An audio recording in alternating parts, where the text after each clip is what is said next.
राजस्थान में मेवाड़ हो, चित्तौड़ हो, राजस्थान में शौर्य और पराक्रम की कितनी गाथाएं हैं, उसके बारे में मुझे बहुत ज्यादा विस्तार में जाकर बतलाने की आवश्यकता नहीं है। कैसा योगदान था, कितना योगदान था पन्ना धाय का, इसके बारे में हमारे पूर्व वक्ताओं ने विस्तार पूर्वक आपके सामने चर्चा कर दी है, इसलिए मैं उसके बहुत विस्तार में जाकर चर्चा नहीं करूंगा। लेकिन कल्पना कीजिए, हमारी माताएं बहनें यहां पर बैठी हैं, यह कल्पना करें कि जिस समय उन्होंने उदय सिंह जी के बिस्तर पर अपने बेटे को लिटा दिया था, क्योंकि राजसी बिस्तर पर चंदन नहीं सो सकता था, उदय सिंह ही सो सकते थे। लेकिन माता कर्मावती ने कहा था कि दुर्गावती जी, ये पन्ना धाय, सारी जिम्मेदारी उदय सिंह की आपके कंधों के ऊपर देकर मैं जा रही हूं। कैसे बखूबी पन्ना धाय ने उसको निभाया। उदय सिंह के राजसी बिस्तर से उदय सिंह को हटाकर कि कहीं यह बनवीर आकर उदय सिंह की हत्या न कर दे, क्योंकि राजसी बिस्तर पर ही कोई सोया होगा तो राजकुमार ही सोया होगा और उदय सिंह की वह हत्या कर देता। इसलिए उदय सिंह के स्थान पर इन्होंने अपने बेटे चंदन को लाकर सुला दिया। और जब बनवीर आता है और बनवीर पूछता है यह कौन है, वह बिल्कुल मौन रहती है, कोई जवाब नहीं देती हैं। बनवीर यह अनुभव कर लेता है, देखकर उसे विश्वास हो जाता है राजसी बिस्तर पर ही कोई सोया है तो वह उदय सिंह ही होंगे और कोई दूसरा नहीं हो सकता है। और वहां चंदन सोया था, चंदन के 2 टुकड़े कर दिए, सिर धड़ से उनका अलग कर दिया। लेकिन इसमें महत्वपूर्ण बात है जिसकी तरफ हम लोगों का ध्यान जाना चाहिए, वही उस चारपाई के पैताने पर पन्ना धाय बैठी थी, मां पन्ना धाय। उनके आंखों में आंसू की बूंद नहीं देखने को मिली। बहनों भाइयों, उन्होंने सोचा कि यदि हमारे आंखों में यदि आंसू की बूंद यदि आ गई और देख लिया बनवीर ने, तो कहीं उसको यह संदेह न हो जाए कि यह यहां पर लेटा हुआ उदय सिंह है अथवा चंदन है। बहनों भाइयों, उस माता ने अपने आंखों में आंसू तक नहीं आने दिया। अपने कलेजे को किस तरीके से अपने तलवार की नोक पर उसने रखा होगा, जैसे कोई कलेजा अपनी तलवार की नोक पर रखे, वैसे ही पन्ना धाय ने, बहनों भाइयों, अपने बेटियों को साथ लेकर 350 से ऊपर विश्नोई संप्रदाय के सदस्यों को ले जाकर वो पेड़ों के साथ चिपक जाती हैं ताकि महाराजा उन हरे भरे पेड़ों को काट न सके। पेड़ काटने वालों से कहती हैं कि अगर पेड़ कटेगा तो उससे पहले हम कटेंगे, अन्यथा सभी वापस चले जाओ। यह कहते हुए अमृता जी ने अपना बलिदान दे देने का काम किया था। बहनों भाइयों, यह करिश्मा भी है तो राजस्थान की धरती का ही करिश्मा है, यह करिश्मा है तो राजस्थान की धूल का ही करिश्मा। एक सी वीरांगनाएं इस धरती पर पैदा हुई हैं। कितनी बातों की मैं चर्चा करूं, लेकिन आज मैं यह भी कहना चाहता हूं मेरे बहनों भाइयों, ये वीरांगनाओं, यह सारी वीरांगनाएं, सारे वीर जिन लोगों ने भी अपना बलिदान दिया है, वो हमारे लिए सभी प्रेरणा के स्रोत हैं। मैं जब देख रहा था यहां पर कैसी कैसी विभूतियां यहां पर पैदा हुई हैं, तो मैंने कहा कि परमात्मा ने बहुत सोच समझकर राजस्थान की धरती को चुना है, जहां पर कि ऐसे ऐसे वीर पैदा हुए। अद्भुत पवित्र धरती है। पन्ना धाय को किसने बनाया होगा, किसने उन्हें सिखाया होगा कि जरूरत पड़ने पर अपना कलेजा भरी निकाल कर रखना पड़े तो पीछे नहीं हटना चाहिए। हाड़ी रानी को किसने बनाया होगा, किसने सिखाया होगा हाड़ी रानी को कि जनता और साम्राज्य पर संकट आन पड़े तो अपना मोह खत्म करने के लिए खुद को भी खत्म कर देना चाहिए, यह किसने सिखाया होगा। मीराबाई को किसने सिखाया होगा कि इतने विशाल साम्राज्य के ऐश्वर्य, वैभव और सुख विलास को ठोकर मारकर श्री कृष्ण के चरणों में जाकर वह बसे। कहते हैं कि मीराबाई श्री कृष्ण के दर्शन के लिए मंदिर जा रही थी। पुजारी ने उन्हें द्वार पर ही रोक लिया और कहा स्त्रियों का प्रवेश मंदिर में वर्जित है, अलाउड नहीं है। मीरा ने कहा पुरुष तो वह केवल एक है, परम पिता परमात्मा, और आत्मा तो स्त्री होती है, तुम भी पुरुष हो क्या।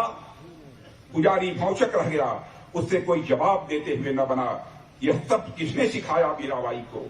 यह सब उनके विश्वास की ही ताकत थी, उनके संकल्प की ताकत थी और राजस्थान की मिट्टी का करिश्मा था। बहनों भाइयों, यहीं से उन्होंने यह प्रेरणा ली थी। ऐसी कई घटनाएं, किन किन घटनाओं की मैं आप सबके मैं सामने चर्चा करूं, लंबा समय लगेगा। आज यह सब बड़ी बड़ी, चाहे पन्नाधाई हो, रूस और यूक्रेन के बीच जो युद्ध चल रहा था, 22,500 से अधिक हमारे भारत के रहने वाले बच्चे वहां पर मेडिकल कॉलेज, इंजीनियरिंग कॉलेज में अन्य प्रकार की वहां शिक्षाएं ले रहे। माता पिता उनके परेशान थे, कहीं रूस आक्रमण करके यूक्रेन में हमारे बच्चों को न मार दे। उस समय हमारे प्रधानमंत्री मोदी जी ने फैसला किया और यह हिंदुस्तान का कोई नेता नहीं कर सकता था। उन्होंने तुरंत टेलीफोन मिलाकर रूस के राष्ट्रपति मिस्टर पुतिन से बात की, यूक्रेन के राष्ट्रपति मिस्टर जेलेंस्की से बात की और कहीं बीच में अमेरिका न आ जाए, इसलिए अमेरिका के राष्ट्रपति बाइडेन से उन्होंने सीधे टेलीफोन से बात की। और आपको जानकर आश्चर्य हुआ, न भूतो न भविष्यति, न आज तक हुआ है न आज तक कभी होगा, यह रूस और यूक्रेन का युद्ध कुछ घंटे के लिए रोक दिया गया और हम लोगों ने 22,500 अपने नौजवानों को वहां से बाहर निकाला। बहनों भाइयों, यह है भारत की ताकत। भारत को हम आत्मनिर्भर बनाना चाहते हैं। दुनिया के दूसरे देशों पर भारत को हम नहीं रहने देना चाहते। दूसरों की कृपा पर भारत नहीं चलेगा। बहुत सारे सेना के जवान यहां पर होंगे, उनसे आपको कहानियां सुनने को मिलती होंगी। उनके हाथों में पहले जो बंदूकें हुआ करती थी, टैंक हुआ करते थे, मिसाइल्स हुआ करती थी, दुनिया के दूसरे देशों से आती थी। बहनों भाइयों, अब हम लोगों ने फैसला कर लिया है, समय निर्धारित कर दिया है, कुछ 2023, कुछ 2024, कुछ 2025, कुछ 2026। अब हम बंदूक, राइफल, गोले, बारूद, तोप, मिसाइल अब हम दुनिया के देशों से नहीं खरीदेंगे कुछ समय के बाद, बल्कि वह बनेगा तो भारत की धरती पर बनेगा। वह मिसाइल भारतवासियों के हाथों से बनेगी।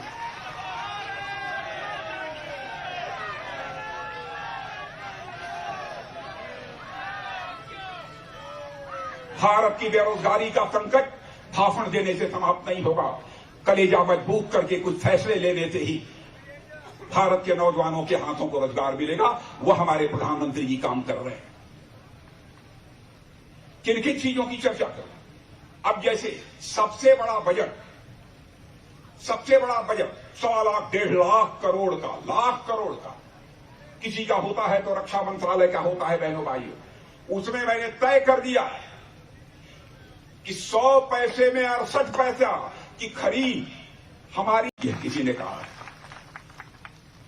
और इसको सहज रूप से राजस्थान के वीर गाथा के पन्नों को पलटकर कोई देखे, इसे स्वीकार करेगा कि सचमुच यह ऐसे वीरों और वीरांगनाओं की हड्डियों की धूल से यह राजस्थान की धरती बनी है। शौर्य और पराक्रम का जहां तक सवाल है, राजस्थान में मेवाड़ हो, चित्तौड़ हो, राजस्थान में शौर्य और पराक्रम की कितनी गाथाएं हैं, उसके बारे में मुझे बहुत ज्यादा विस्तार में जाकर बतलाने की आवश्यकता नहीं है। कैसा योगदान था, कितना योगदान था पन्नाधाय का, इसके बारे में हमारे पूर्व वक्ताओं ने विस्तार पूर्वक आपके सामने चर्चा कर दी है, इसलिए मैं उसके बहुत विस्तार में जाकर चर्चा नहीं करूंगा। लेकिन कल्पना कीजिए, हमारी माताएं बहनें यहां पर बैठी हैं, यह कल्पना करें कि जिस समय उन्होंने उदय सिंह जी के बिस्तर पर अपने बेटे को लिटा दिया था,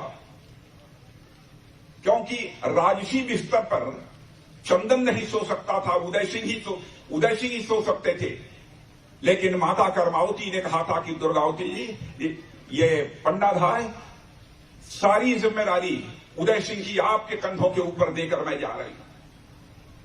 कैसे बखूबी पन्नाधाय ने उसको निभाया। उदय सिंह के राजसी बिस्तर से उदय सिंह को हटाकर कि कहीं यह बलवीर आकर उदय सिंह की हत्या न कर दे, क्योंकि राजसी बिस्तर पर ही कोई सोया होगा तो राजकुमार ही सोया होगा और उदय सिंह की वो हत्या कर देता। इसलिए उदय सिंह के स्थान पर इन्होंने अपने बेटे चंदन को लाकर सुला दिया।